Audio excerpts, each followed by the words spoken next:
Kalau Baraya kenal pesantren Az-Zaitun hanya gara-gara sholatnya yang nyeleneh atau gara-gara azannya yang aneh, itu Baraya saya pikir mainnya kurang jauh atau umurnya belum terlalu lama.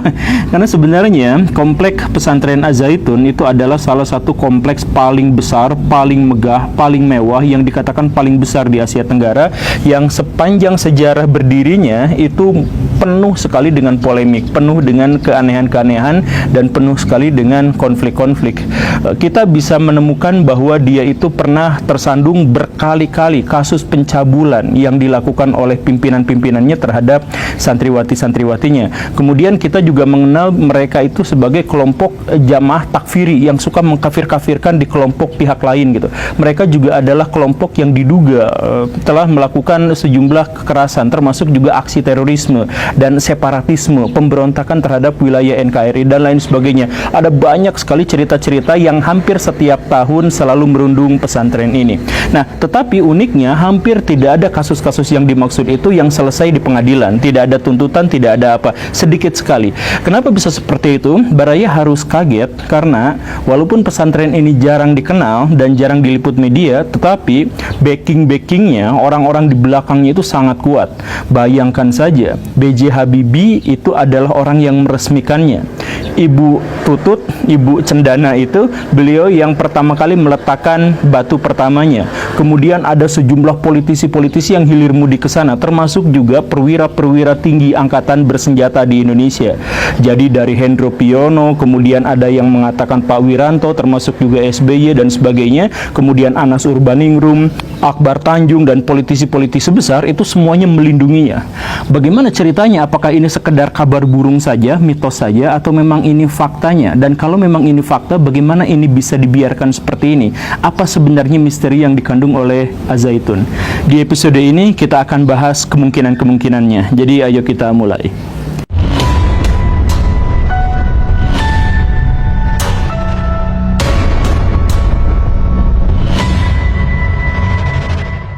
Di awal tahun 2000-an, ada salah seorang santriwati dari Az-Zaitun yang memutuskan pulang kampung untuk sementara ke keluarganya. Keluarganya mengira bahwa sikap anak ini menjadi agak lain, agak berbeda, agak menjauh, dan tidak seriang seperti sebelumnya, sebelum masuk ke Az-Zaitun.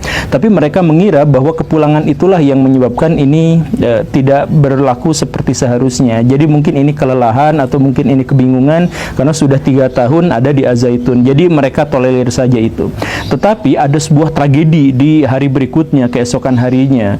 Jadi si anak itu, yang perempuan itu, dia celingukan, bingung gitu. Kemudian bertanya kepada ibunya, "Ibu lihat baju-baju saya enggak?" Kemudian si ibu ya seperti biasa saja bilang, "Barusan ibu cuci, karena kan udah kotor," gitu. Nah, si santriwati itu mendadak merah padam wajahnya, kemudian membentak ibunya, "Ibu berani-beraninya megang baju saya, kenapa bisa seperti itu? Ibu kan masih kafir, masih najis. Kok baju saya dinajisin sama ibu? Mana bajunya?" Diambillah bajunya yang ada di cucian itu, kemudian dibakar gara-gara ibunya itu katanya masih kafir, masih najis. Si ibu tentu saja shock pada waktu itu. "Kenapa bisa seperti itu? Kamu dapat ajaran dari mana? Kenapa saya dikafir-kafirin? Saya ibu kamu." Kemudian si anak itu mengatakan bahwa wilayah muslim seluruhnya itu harus ada di bawah sebuah negara. Siapapun yang ada di bawah negara Islam yang menjalankan syariat Islam, maka dia muslim, dan siapapun yang ada di luar negara Islam, negara togut seperti Indonesia ini, maka semuanya adalah kafir.